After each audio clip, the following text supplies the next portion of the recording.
Oi, pessoal, bom dia, bom dia.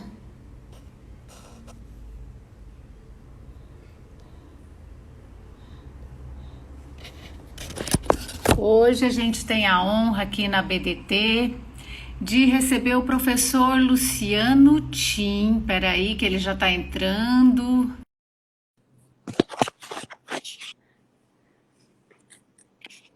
Vamos ver se. Oi, Luciano, que Oi, prazer tudo te bem? ver. Tudo bom? Bom dia, Bom dia, tudo bem? tudo jóia. Prazer estar aqui contigo e com os nossos seguidores aí. Ah, Até o são Marcos nossos, Nóbrega. Um abraço é, para o Marcos Nóbrega. são nossos seguidores matutinos, Luciano. O pessoal madruga junto com a gente. Nossa, que honra. A ideia é que quando termine a pandemia, que a gente continue a realizar essas lives, que tem sido muito interessante. A gente está criando assim um grande banco de dados na academia brasileira. Tem vários professores, o professor Fernando Araújo esteve conosco. E então a ideia é fazer uma discussão em geral, não só do direito do trabalho, mas de todas as transversalidades dele, né? Então, por isso que Certo. nos interessa muito também a relação de consumo, né? Que inclusive os Sim, princípios são muito parecidos com o trabalho, sim, né? sem dúvida, sem Mas dúvida. olha, quero agradecer a tua disponibilidade, né? Primeiro, por estar aqui conosco. O professor Luciano Tim é um amigo querido, né? Essa é a principal como é que eu vou dizer, qualidade do currículo dele, que temos muitos amigos em comuns também. Sem dúvida. Mas o professor ele tem um doutorado em Berkeley e fez um LLM na Inglaterra, não é isso? E Eu fiz um mestrado aqui, doutorado aqui, pós-doc em Berkeley e um LLM na Inglaterra. É isso. e o mais interessante também é que o professor Luciano Tim, para quem não conhece essa característica dele, ele também faz esse entrosamento entre vários ramos do direito, né? E se Deus quiser, esse ano vai estar conosco, esse não, o próximo, né? Se o Panvi, se a pandemia nas jornadas que caiu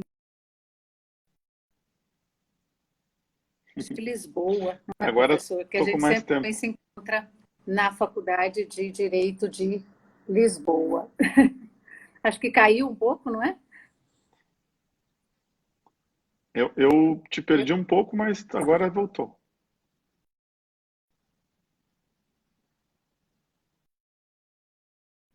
Não sei se o pessoal está.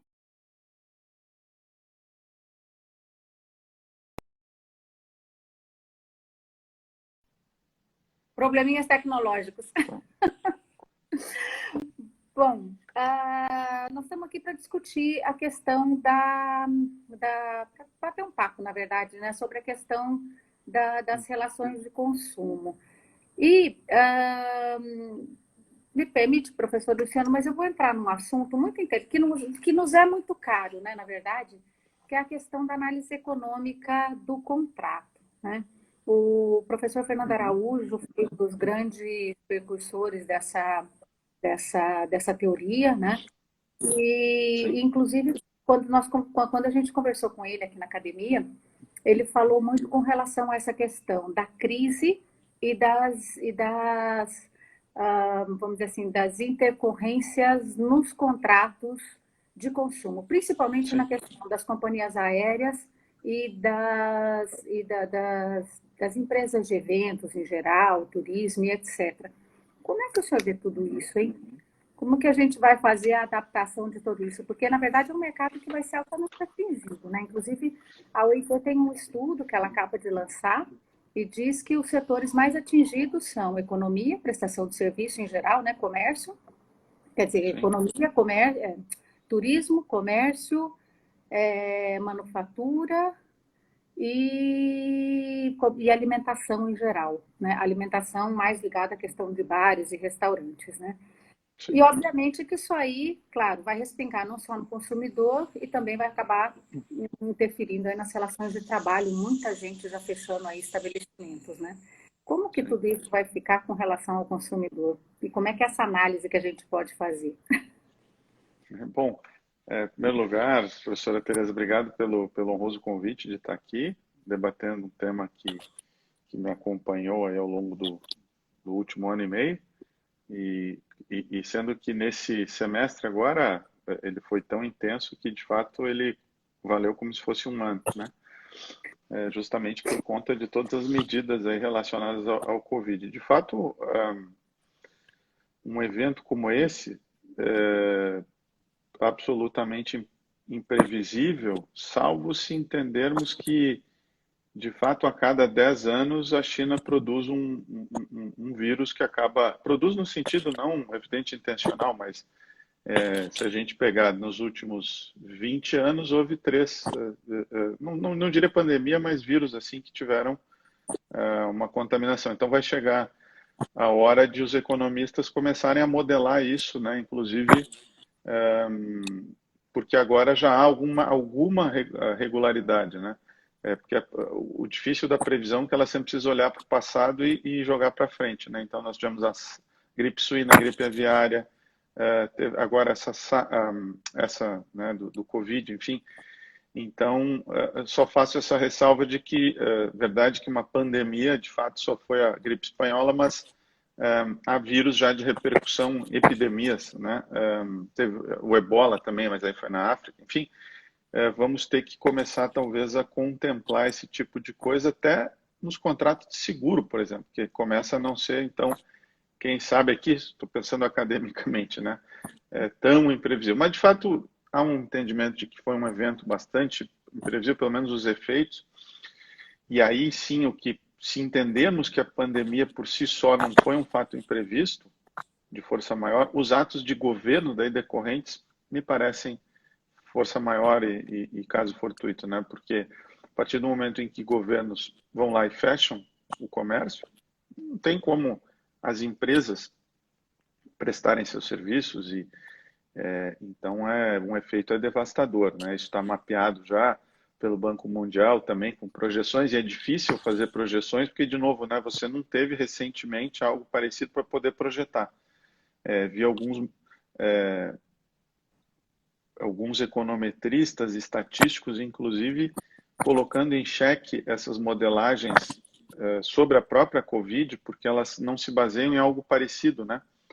Então, veja que próprios Estados Unidos parece que os números vão ser diferentes. O estado brasileiro que está mais avançado, me parece, é o Rio Grande do Sul, porque já testou uma amostra, parece que significativa, e isso é fazer ciência baseada em evidências, é 30% da população.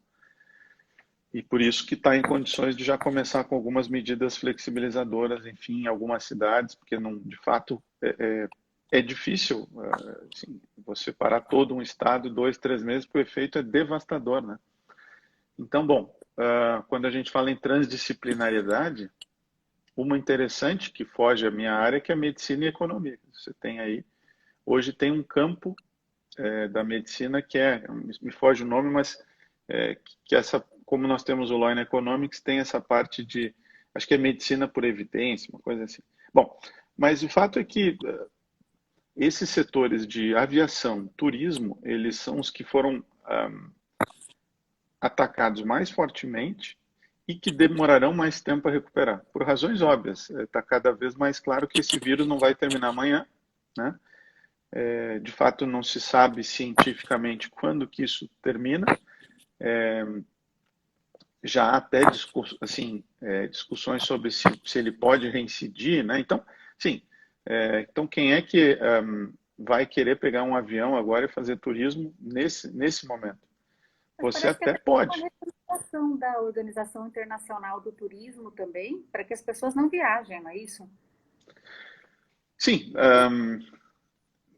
não sei se eu não cheguei a ver se há recomendação de não viajar, mas o fato é que a maioria dos países inclusive, fecharam suas fronteiras, né? De novo, é um ato de governo, você não consegue nem entrar lá. Então a companhia aérea, como é que ela não. Mas vamos imaginar que daqui a 1, 2 meses, os dados parecem estar melhorando na Ásia.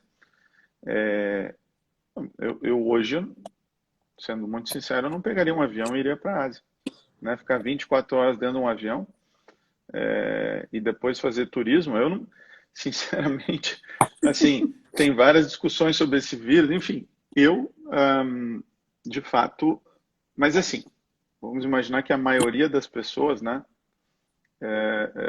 terá receios de ficar em ambientes fechados. Então, esses outro setor de eventos também, onde há aglomeração, parece que, pelas projeções, vão ser os que foram mais afetados.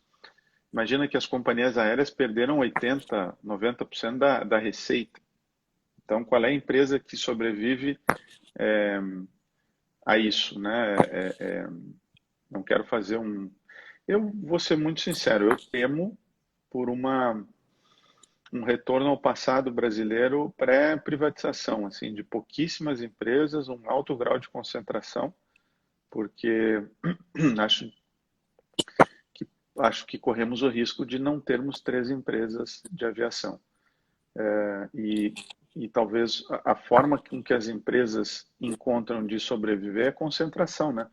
Porque quanto maior a empresa, mais economia de escala ela tem, né? Então ela acaba economizando determinados custos por ser maior. Então, muitas deixarão de existir. O dado do Sebrae é assustador, assim, a gente vai perder mais de 600 mil empresas, projeção, micro e pequenas, e isso significa emprego e significa consumidor perdido, né? Então é bem mais trágico. O Gustavo Franco escreveu um artigo ontem no Globo, enfim, quer dizer, o próprio Banco Mundial, o FMI, projetam menos 5% de PIB no Brasil. Só que a gente tem um ponto negativo que os outros países não têm. O Brasil havia já perdido 7% do PIB nos 2 anos ali da Dilma. Então, 2015, 2016, nós perdemos 7%. E não recuperamos. Então, aí quando cai mais 5% agora, para nós é muito... A Espanha não tinha passado por isso. A Espanha tinha em 2008, né? Mas ela recuperou. Portugal tinha. E aí, o que Portugal fez? Ajustes duríssimos.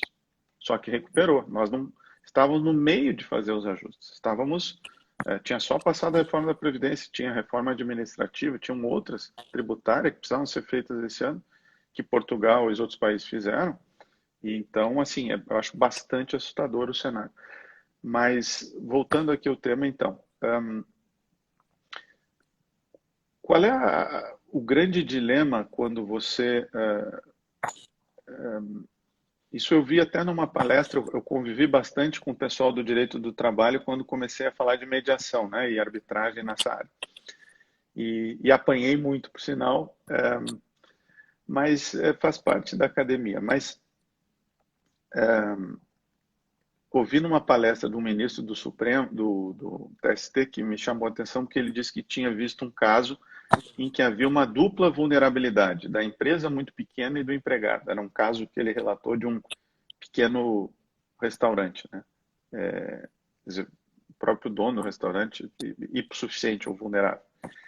E essa situação, eu ousaria dizer que colocou empresas também em vulnerabilidade, porque pequenas e microempresas, veja, eu adquiri alguns pacotes turísticos de uma empresa que eu uso faz 10 anos de turismo, uma agência de turismo. Ela não é, eu não sou vulnerável em relação a ela, honestamente. Assim, ela é uma microempreendedora, deve retirar, não sei quantos, mas enfim, a gente sabe, o faturamento de uma microempresa, ela fica aí entre até 300 mil, né, ano.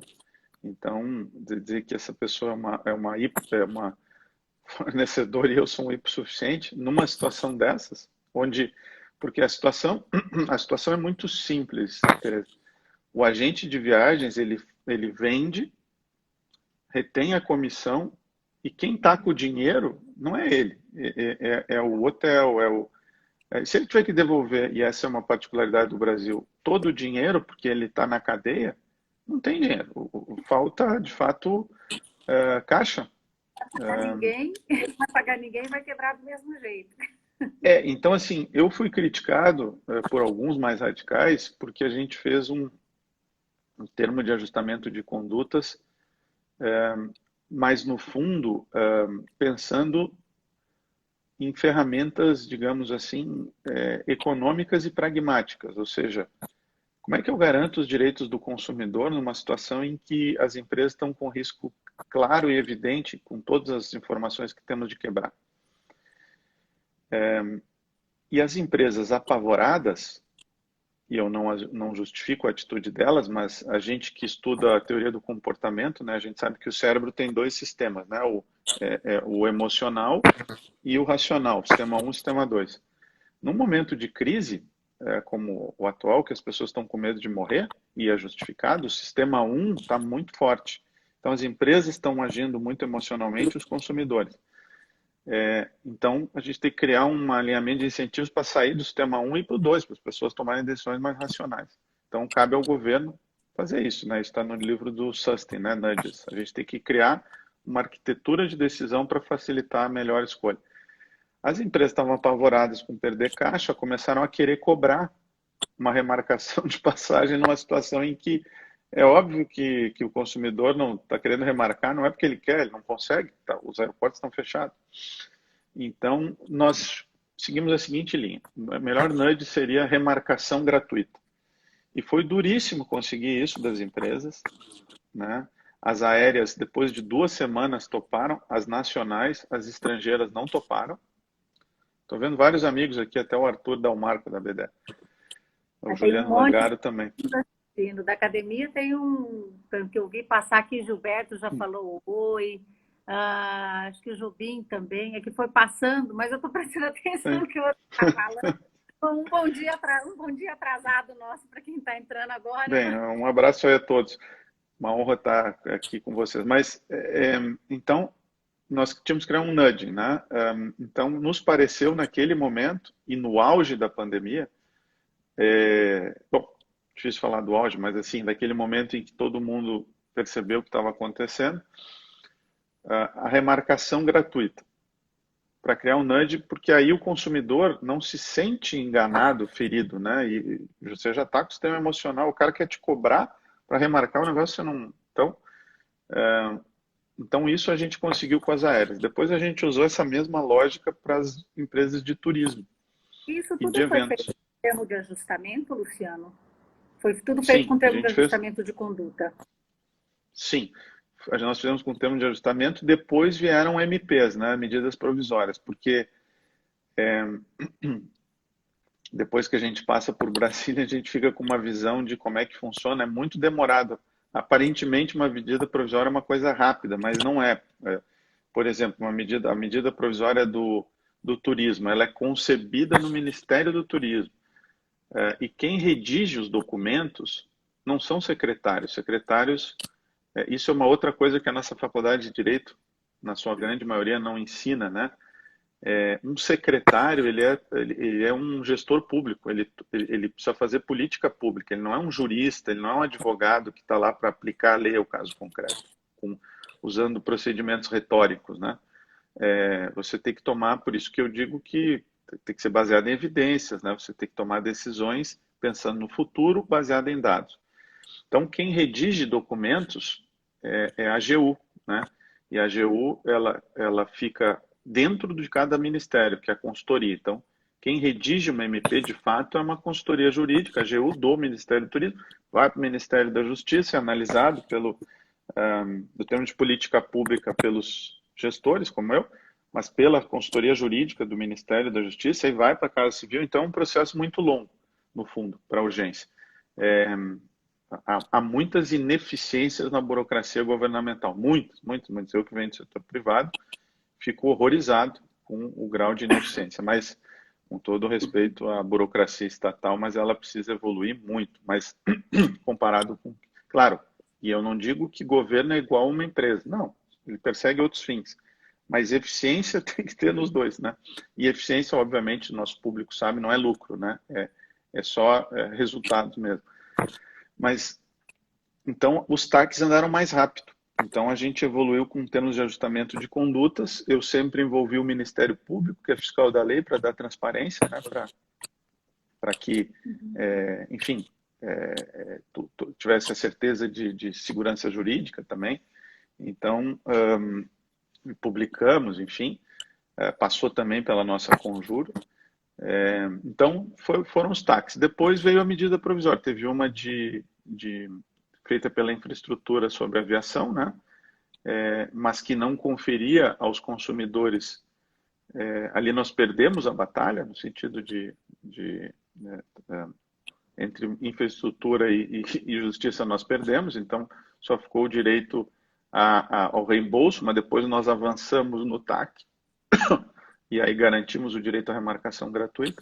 E já no do turismo a gente teve mais força e na medida provisória do turismo já há essa remarcação gratuita ou a devolução em 12 meses. E aí acho que é importante, Tereza, dizer assim, poxa, mas como que a Senacom aceitou essa devolução em 12 meses do dinheiro dos consumidores?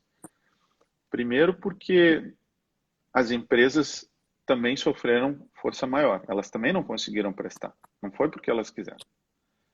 Então, a força maior, o caso fortuito, atingiu ambos lados da relação. E se ela está se dispondo a colocar o consumidor na mesma posição que ele estava, sem nenhum prejuízo, porque está remarcando sem cobrar, ou converter o teu dinheiro em crédito sem nenhum custo adicional para usar depois, não pode dizer que a empresa descumpriu o contrato. Mas tudo bem, o consumidor então também teria direito a ser reembolsado se ele assim o quisesse. Né? A gente só teria que cuidar com o problema de ação coletiva, é que se você incentiva todo mundo a pedir o dinheiro de volta, todo mundo pede e não tem o dinheiro para devolver. É como se todo mundo fosse no banco agora, não vai ter o dinheiro lá. Então você tem que criar um ambiente de segurança, né, para que as pessoas não vão todas pedir no banco, porque não é do interesse de cada uma, não é para favorecer ainda. Tereza, o direito do consumidor tem um certo, que eu percebi nas discussões com o pessoal do trabalho também, um certo viés, digamos assim, ideológico, no sentido de que ou você está de um lado ou está do outro. Você não tem uma visão holística de que, por vezes, você pode ter, vamos colocar assim, as relações humanas e as relações sociais, eu tenho essa visão, e vários autores de Law and Economics, não é um jogo de soma zero que para alguém melhorar, outro necessariamente tem que piorar. Você tem situações que são de eficiência, de Pareto, né, por exemplo, em que um melhora e o outro não piora, em que os dois melhoram. Então, quer dizer, você fechar uma microempresa, ela é o pior cenário, porque o empregado fica sem emprego e o cara fica sem empresa. Então, e o consumidor fica sem o dinheiro. Então, você tem que criar uma arquitetura de decisões no sentido de permitir que todo mundo passe essa tormenta sem prejudicar os direitos de ninguém, na medida do possível. Se o consumidor conseguiu viajar, se ele conseguiu o pacote, ele não saiu prejudicado. Ele pode não ter ido quando ele queria, mas ninguém conseguiu. E se a gente coloca... Né? Era uma questão que não dependia da vontade de nenhum e nem de outro. Não, e assim... Claro, um fato alheio à vontade de qualquer pessoa, né? E assim, mas tudo bem, mas Luciano, não fiquei satisfeito com essa justificativa, me dá outra. Não, dou outra. Qualquer empresa tem direito a pedir recuperação judicial, a gente sabe. Quanto tempo demora? A gente tem já os dados estatísticos, né? Quando a gente fala de tomar decisões baseadas em evidências, a gente tem que levar as evidências a sério. E o tempo médio de recuperação judicial, pela lei, é 6 meses, mas qualquer pragmático, como eu do direito, sabe que o que importa é a decisão judicial, não a lei. E a jurisprudência, e também a estadual, né? Cada estado tem, mas a média é de 2 anos. Os juízes prorrogam as recuperações, porque tem medo de a empresa não recuperar, o direito de trabalho, enfim. Então, os juízes, na média, na jurisprudência, dá 2 anos para a recuperação. Então, basta qualquer empresa ingresse com uma recuperação judicial que o consumidor não vai receber, ele não vai remarcar. Ele vai ter que ingressar com uma ação judicial pedindo a condenação para receber o dinheiro e vai demorar essa ação no juizado especial 2, 3 anos e depois ele tem que habilitar esse crédito numa massa falida. Então, que é um crédito quirografário. Então, assim, não é que não se cuidou dos consumidores, é que se cuidou baseado em evidências. Né? Eu não posso negar as evidências, eu não posso, se eu fosse concorrer a um cargo político, eu bradaria que os consumidores têm direito, mas de fato a gente tem que trabalhar com dados da realidade, né? Não enganar as pessoas. Eu tenho dito que cabe a uma autoridade pública falar a verdade, né? O básico, né? Tem uma live que o professor Fernando Araújo gravou com o Silvio Beltrão na SMAP de Pernambuco, né, da Escola do Tribunal de Justiça de Pernambuco. Está disponível no YouTube. Ele fala mais ou menos isso, viu, Luciano? E, na verdade, o que ele diz é que o Código do Consumidor, que é uma crítica que ele faz, uma crítica acadêmica, né?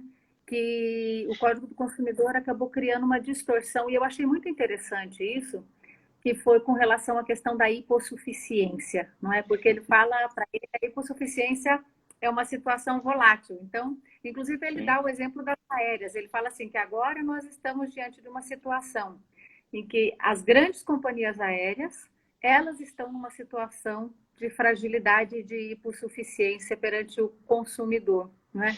Claro que ele faz isso dentro daquela análise do contrato, que você conhece bem, da análise econômica do contrato, para dizer que ele acha também, por exemplo, ele cita o caso da TAP, que provavelmente a TAP parece que já está quebrada, não é?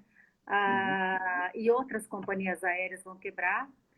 Na live que ele teve com a gente, ele fala, inclusive, que acha que as companhias aéreas menores são as que vão conseguir sobreviver, que tem que ter uma reestruturação completa em tudo. E é muito interessante, porque essa questão da hipossuficiência, ela transparece muito agora, né? Eu acho que não só nas relações de consumo, mas também nas relações de trabalho, onde, como você está falando, se você falou que 800 empresas quebradas, pequenas e médias, estava vendo uma estatística, elas empregam, as pequenas empresas e as micro empregam 52% da força de trabalho. Quer dizer, se você fala em quebra de 800 empresas... Né? 600 mil. 600 mil, Tereza. Pois é, um pouco pior, né? Isso quer dizer, é uma distribuição em massa de emprego. Ter, né? Quer dizer, e é a questão da insuficiência dos dois lados, né? Eu tive a experiência de... existe um órgão, um braço da ONU que chama UNCTAD, né, que é da parte de direito comercial. E lá eles fazem revisões legislativas e eu revisei pelo Brasil o novo Código do Consumidor da Indonésia. E os asiáticos, me chamou a atenção que tantos quantos direitos os consumidores têm, eles têm deveres, vários deveres. Eles têm que ler, eles têm que... Então, países não dão certo por acaso, né? Tem, assim, os asiáticos têm uma obsessão com deveres, com sociedade, né? Enfim, tem defeitos, mas tem essas virtudes também. Então, me chamou a atenção e aí fui ver que na própria lei modelo da UNCTAD, o consumidor não é presumidamente vulnerável. O consumidor vulnerável, na lei modelo, são só as crianças e os idosos. Por isso que na Senacom a gente trabalhou muito pelos idosos nos consignados, lá né, em folha de pagamento, em aposentadoria, e pelas crianças no tema da publicidade digital. Mas, de fato, a nossa lei vai além e de uma maneira um pouco perigosa, porque pega essas situações em que você tem microempresas numa situação muito complicada e elas não são super fortes em relação a diversos consumidores, porque no máximo você perdeu eu tenho uma visão que o direito do consumidor é direito econômico, tá? E ele é o outro lado da moeda do direito concorrencial. Então você tem o direito econômico, de um lado cuida da concorrência e de outro ele cuida de falhas de mercado relacionadas à simetria de informações, enfim, e garantia dos produtos, né? Para que o mercado funcione melhor. A própria justificativa da lei modelo UNCTAD é essa. Então, aqui o pessoal usa muito os direitos fundamentais, enfim, mas tem outros direitos fundamentais. O próprio direito à livre iniciativa também é um direito fundamental. Algumas pessoas...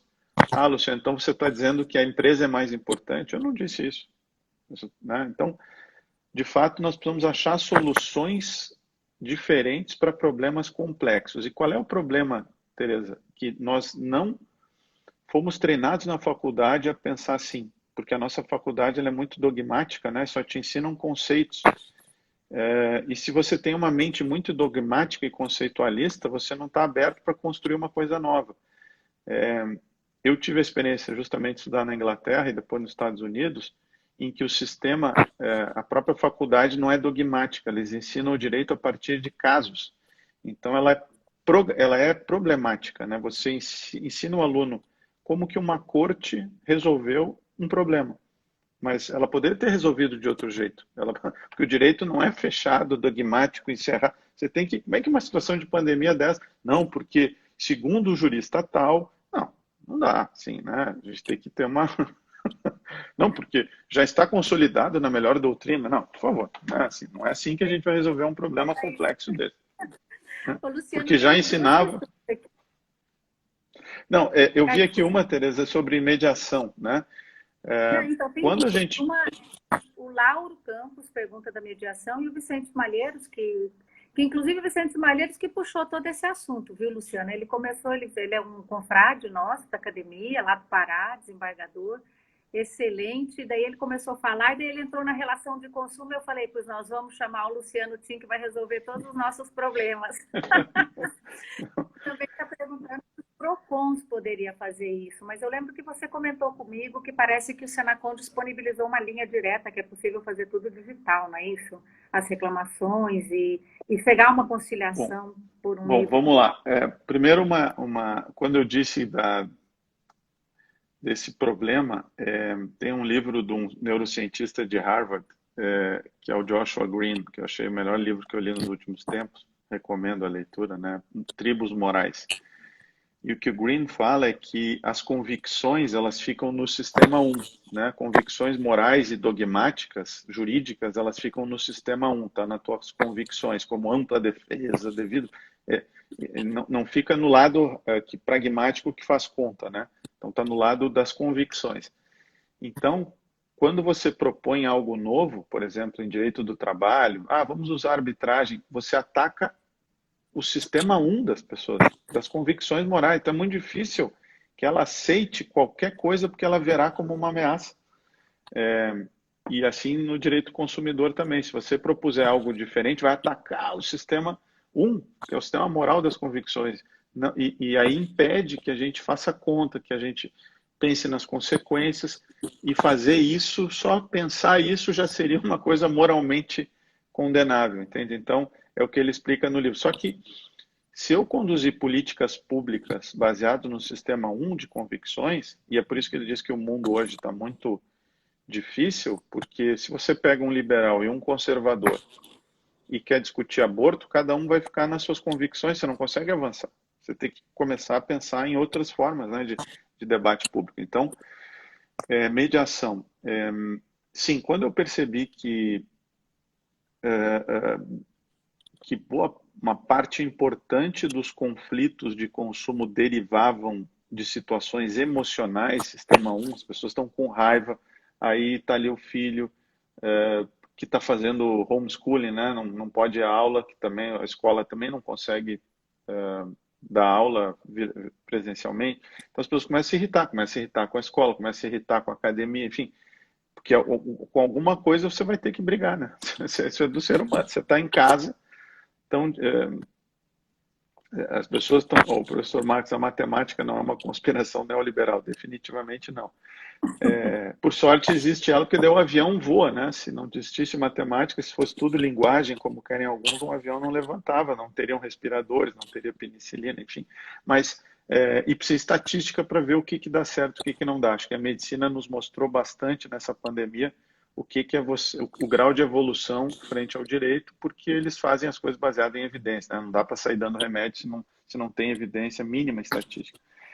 Mas e o direito deveria, pelo menos política pública, deveria evoluir para si. Então, a mediação, quando a gente percebeu ali na Senacom que tinha um problema emocional junto, percebemos que isso só resolveríamos com mediação, eficientemente. E aí propusemos ao CNJ um termo de cooperação técnica para isso. Está agora em análise pelo CNJ, tomara que vá para frente. E também conversei com várias câmaras privadas, para que elas pro bono, nessa situação de crise, ajudassem, e várias se dispuseram. Então, devemos assinar um acordo de cooperação com o CONIMA, que é o órgão onde estão todas as câmaras de mediação e arbitragem. Nós temos a plataforma do consumidor.gov.br, né, que é do Ministério da Justiça, que aí não é uma plataforma, alguns diriam que é uma plataforma de ODR, né, Online Dispute Resolution, é uma plataforma online em que consumidores e fornecedores dialogam. Né, uma ferramenta, eu brinco que não é uma plataforma de reclamação, é uma plataforma de resolução. Então, ano passado foram 700 mil reclamações, com 80% de êxito, e as empresas demoram, em média, 6 dias para responder. Então, isso significa que o consumidor teve seu problema resolvido em 6 dias. Não precisou usar o judiciário é uma ferramenta que foi desenhada ao longo dos séculos para resolver problemas complexos, não para resolver a conta de luz que veio errada, e eu não digo que o consumidor não tem que ter esse acesso, mas se pudermos ter um acesso simplificado, ótimo. Então, 6 dias resolveu. Quem avalia se foi resolvido ou não é o próprio consumidor. Inclusive, as empresas reclamam porque elas ficam na mão dos consumidores. São eles que avaliam. Mas eles deram 80%. Então, algumas porque a plataforma ela não é de adesão obrigatória, né? Voluntária. Porque mediação, negociação, só vale sentar na mesa se a pessoa quer. Se não quer, não vai dar certo. Então, eu fiz lá um trabalho de venda, entre aspas, hoje em dia tem que deixar tudo claro. Venda, entre aspas, da ideia, né? Não vendi nada. Venda da ideia das empresas entrarem, e muitas ficavam com medo. Mas o consumidor vai me avaliar mal, daí eu vou ficar mal.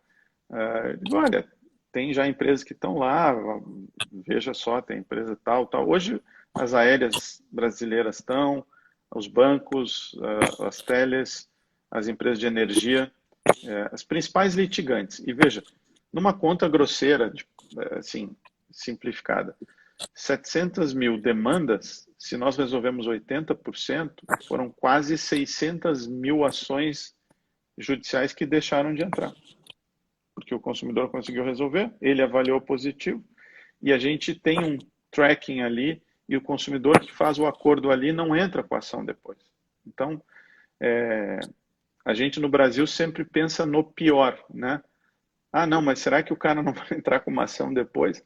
A média das pessoas não faz isso, a média das pessoas não tem má fé. A má fé é uma coisa que 10%, enfim, quem já trabalhou com compliance sabe. Né? Princípio geral do direito, né, Luciano? Que com o tempo a gente parece que esqueceu. Todo mundo age de boa fé, né? Ou seja, as pessoas não começam agindo de má fé, a ideia eu acho assim, tem um coeficiente, eu já trabalhei com compliance, né, empresarial, e também agora na administração pública, assim, tem um coeficiente de 10, não que eu tenha testemunhado na administração pública, mas quando a gente estuda o tema de compliance, conformidade, se sabe que 10% em média da população é descumpridor de lei, de regra. Você tem 10%, digamos, de má fé, mas isso é no Brasil, nos Estados Unidos.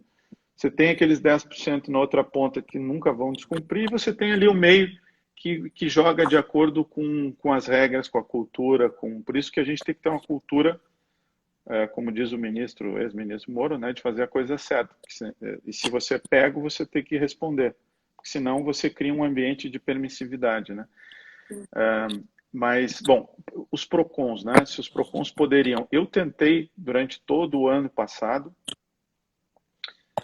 e consegui em vários estados, com que os tribunais formassem os PROCONs em capacitação de mediação, usando lá o treinamento do CNJ, né, para capacitar mediadores. Mas alguns PROCONs, infelizmente, arraigados naquele sistema 1, de que eles devem defender o consumidor a qualquer custo, entendem que, e eu respeito, acho que, enfim, cada um tem a sua posição, eu respeito muito a divergência, e por isso nunca forcei. De novo, tem que ser um projeto voluntário. Eles viam que eles não poderiam fazer o papel de mediador, porque o mediador tem que ser neutro. Então, vários PROCONs não viram essa... Eu tentei mostrar para eles, olha, gente, quando a gente estuda a teoria dos conflitos, a gente não deve focar o litígio, né? A gente deve ver um sistema multiportas. né? Porque o conflito tem várias formas de você resolver. Você tem a negociação, que é uma portinha que vai resolver a maior parte dos problemas da vida, a gente não percebe, mas a gente resolve por negociação. Em casa, no trabalho. Então, negociação é uma portinha, outra portinha é mediação, a outra portinha é arbitragem, a outra portinha, que deve ser utilizada só em último caso, é o judiciário. Ela não deve ser a porta de entrada desse sistema. Ela tem que ser a última porta. Por quê? Porque ela foi desenhada para coisas complexas. O juiz é um cara caro para a sociedade, sofisticado. Ele não tem que, com todo respeito, ficar resolvendo problema muito simples, porque é muito caro. Ele tem que resolver situações que a própria sociedade não consegue. Então, você tem várias portinhas ali. Então, o que eu tentei demonstrar aos PROCONs é que vocês podem sim ter um braço sancionador num processo administrativo, mas você pode ter uma outra porta aqui com outras pessoas usando técnicas de mediação. Porque você pode usar técnicas de mediação, até um advogado. O advogado, ele defende interesses de alguém, mas ele pode participar de um processo de negociação. Como advogado, ele não vai. O mediador tem que ser 100% realmente imparcial. Então, eu achava que, continuo achando que os PROCONs podem ter sim uma portinha lá dentro de mediação.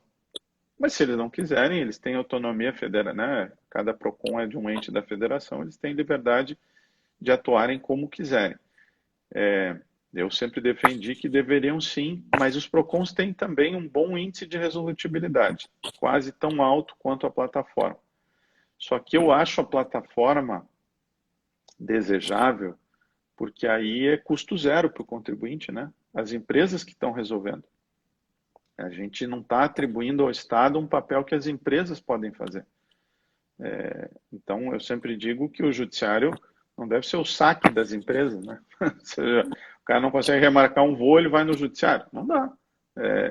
Então, Essa ideia é mais ou menos o que já existe em vários países europeus, né? Só que eles não fazem por intermédio de uma secretaria, são as próprias empresas que fazem. Acho que até tem uma diretiva da União Europeia que a primeira reclamação você faz direto para a empresa. E ela tenta resolver, e realmente a maioria dos casos são resolvidos diretamente entre o consumidor e a empresa, não é? Então a ideia realmente é maravilhosa, porque se você tem esse canal e as empresas se dispõem a resolver, é mais barato para todo mundo. É mais barato sim, e mais eficiente, né, Luciano? sim. Eu vejo aqui, claro, as pessoas, os consumidores, não cabe a eles saberem o que é fácil ou difícil. Isso, por isso que eu, quando falo, é política pública. A política pública tem que desenhar os incentivos de tal forma que o consumidor vá perceber. Então, assim, se você tiver um sistema online que você, na palma da mão, pode registrar uma queixa e em 6 dias resolve, essa pessoa não vai, na média, ir para o judiciário, contratar advogado, demorar 2 anos. Então, é que se você não tem isso, aí o cara vai ter que... Porque o judiciário funciona bem. E aí é o problema comparado com outras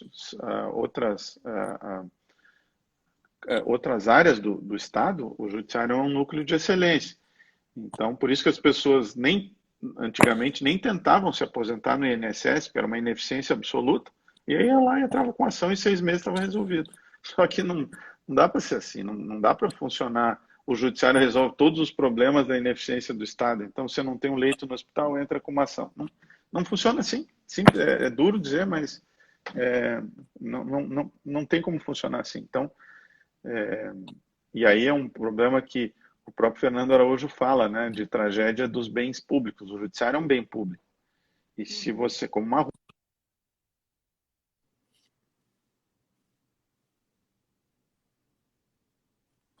você começa a botar Oi. um monte de carro na rua, a ambulância que está passando lá vai ficar trancada, porque ela precisa passar, né? E tem gente que está ali que não precisa. E aí, quanto melhor o judiciário funcionar em comparação com outros poderes, mais as pessoas vão para lá. Mas, então, eu não tenho... Eu estudei em escola pública, né, até o 5º ano. Então, não está funcionando, eu vou para o judiciário. Não tem como funcionar assim. Eu sei que, talvez, para você que é juíza, é difícil, embora você não tenha aquele sistema 1 tão fechado, né? Então, na verdade, acho, eu sou super a favor da mediação, acho que tinha que ter um juízo de mediação anterior que desse, porque o que as pessoas buscam é segurança jurídica, né? Até o Sim. Donizete está falando, difícil é saber o simples e o complexo. Eu não sei se é tão difícil saber o que é o simples e o que é o complexo.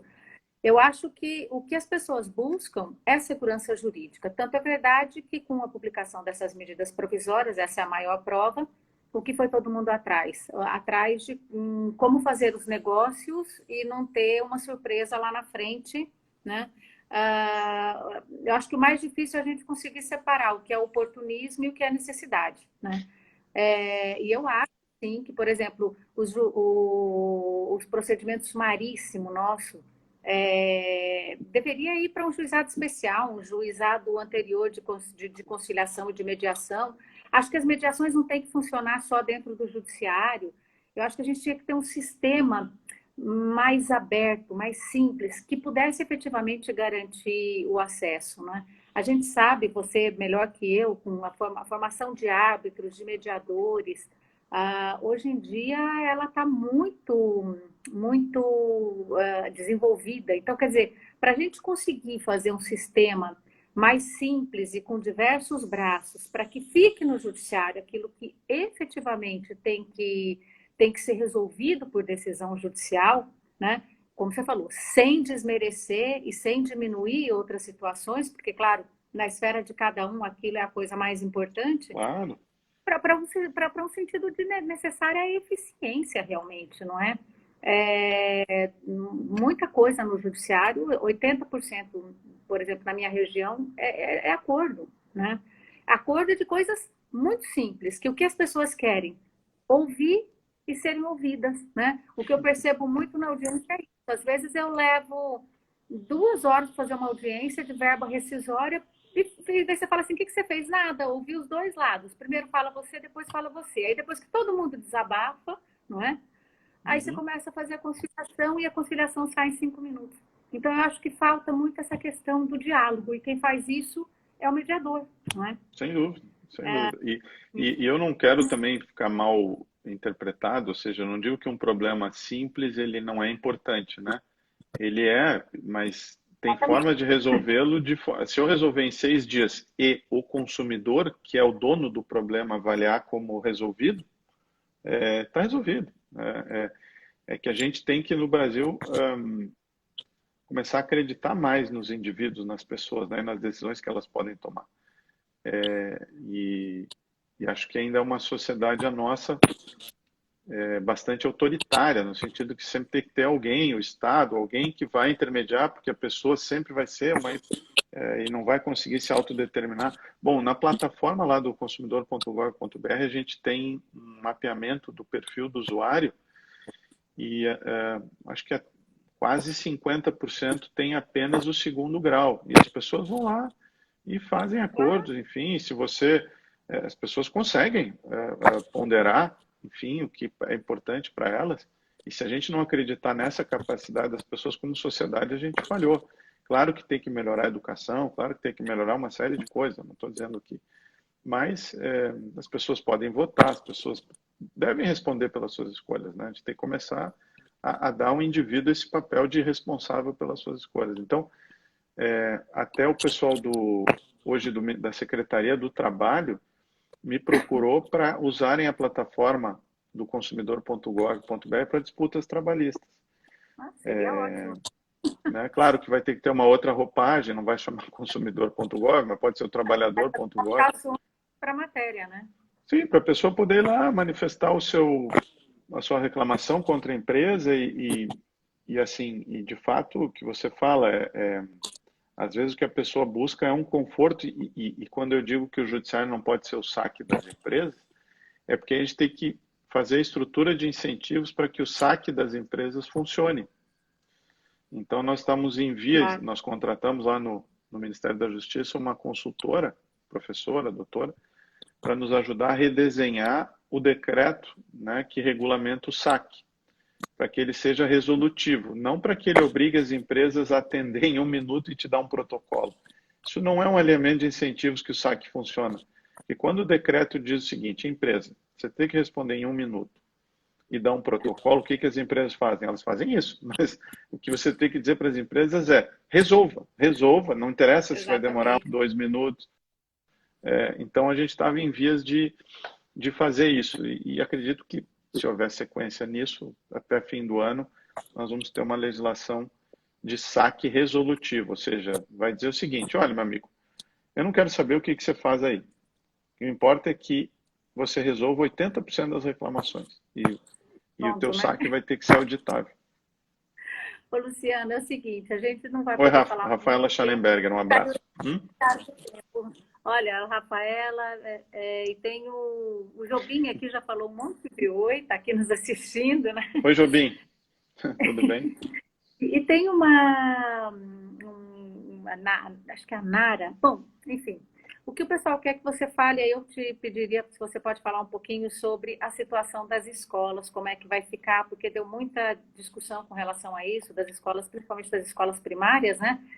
E se a gente pode encerrar com esse tema, adoraria falar mais coisa, mas o Instagram nos corta. A democracia do Instagram não nos deixa falar mais que 1 hora. Então,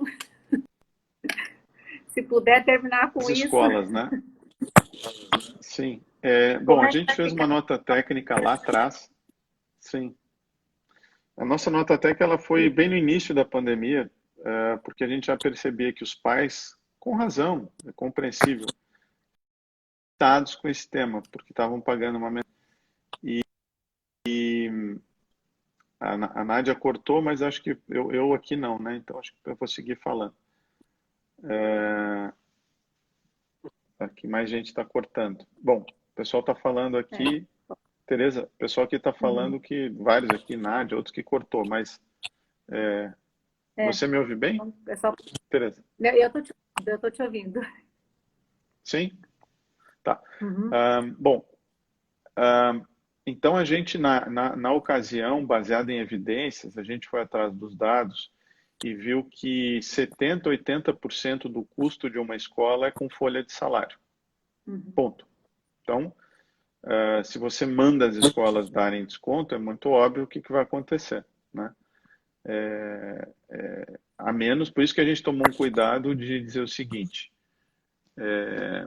a gente olhou em outros países também e o que se estava encaminhando e pelo MEC, o contrato é anual e se a escola se comprometer a repor as aulas sem custo adicional ou se oferecer uma plataforma para isso, e não estamos falando de creche, porque creche é outra história, não tem como repor nem ter aula online. Mas escolas, né? Se você fizer isso, em princípio, o contrato está mantido do ponto de vista consumerista. Pode ser que pedagogicamente tenha prejuízos, mas isso não é uma questão de direito consumidor. Só que ainda assim, e aí o que dissemos mas se as escolas, recomendamos as escolas recomendamos, né, as escolas que tivessem economia de custo, que oferecessem isso de um modo transparente aos pais. Só que eu deixo claro também que 70% do custo é com folha de pagamento de salários e funcionários. Então, o custo que pode se economizar é de alimentação, energia, que é marginal do ponto de vista econômico, ou seja, que não é muito, é algo que é pouco, talvez 10%. Só que também a gente tem que ser transparente com os consumidores que, se eu flexibilizar agora, porque economizou, e de fato eu acho que economizou, pode acontecer que no fim do ano aumente, porque imagine que as escolas tenham que dar aula tudo integral, pagar hora extra para o professor, pagar mais energia, pagar mais alimentação. Por isso que, se o contrato é de 1 ano, os pais estariam protegidos naquele preço mensal e o risco é da escola. Se dobrou a folha de pagamento, se pagou hora extra, não é um problema dos consumidores. Mas a percepção dos pais e mães é de injustiça. Essa é a percepção. Por isso que eu recomendo, de novo, né? Eu tenho estudado neurociência, né? Entre realidade e percepção vai uma longa distância. Você se aproxima mais da realidade quando está no sistema cerebral 2, que você está usando matemática, você está usando física, né? E a percepção é a emoção, tem muita. Né? Então, claro, quem está em casa vendo o filho ser mal alfabetizado, enfim, sem todo isso, fica brabo e com razão, né? Com razão. Mas quando você é um regulador, você tem que ver a floresta, como eu digo, não a árvore, né? E a floresta eu também preciso ver que tem professor ali que precisa receber, né? Senão ele vai ficar desempregado. E tem um outro problema, o CAD emitiu uma nota técnica, porque aí teve um PROCON específico que mandou as escolas darem descontos lineares de 30%. Então você pega uma escola, foi o que eu expliquei no início, né? O custo ele é proporcional ao tamanho. Quanto maior, mais economia de escala. Então, uma escola, uma rede maior, algumas universidades, por exemplo, têm ações em bolsa, visam lucro. Elas estão em todo o Brasil. Uma empresa dessas, porque tem acesso a banco, ao capital, ela consegue absorver 30% de desconto. A pequena escola do bairro ali não consegue, ela vai quebrar. Então, o que o CAD diz é que essa decisão, inclusive, é ruim para os consumidores. Isso que o pessoal mais ferrenho nos criticou, mas porque não trabalha com evidências, e está ali no sistema de convicções morais, que eu respeito, enfim, mas no fundo essa decisão que aparentemente no curto prazo é boa para os consumidores é ruim, porque vai gerar uma concentração de mercado, porque vão sobrar só as grandes, aí daqui a 3 meses, quando passar a pandemia, elas vão poder jogar o preço onde quiserem, e aí não vai ter mais a escola do bairro, não vai. Então as pessoas têm que saber tomar decisões baseadas em evidência, tanto que eu não vi, sinceramente, nenhum país do mundo, certamente os países em que eu morei, Inglaterra, Estados Unidos, que o governo vai lá e manda uma escola privada dar um desconto de 30%. Isso é uma violação à livre iniciativa, à liberdade de empresa. Não? Se você... E aqui no Brasil, até agora, né? Não conheço todas as realidades, mas também só vi aqui no Brasil. E não, em Portugal a autoridade mandou completar no fim do ano ou meio eletrônico. Mas não ficar dando desconto e parar de pagar. Eu, sinceramente, acho que minha filha está estudando mais agora do que quando estava na escola. Está tendo aula de manhã e à tarde. Eu estou quase louca já aqui. Vai terminar em 3 minutos. Vou te deixar com as palavras finais e agradeço imensamente em nome da academia. Espero que a gente possa voltar aqui para outro bate-papo, né? Olha, não, Tereza, obrigado pelo convite. Obrigado a todos que nos assistiram aqui.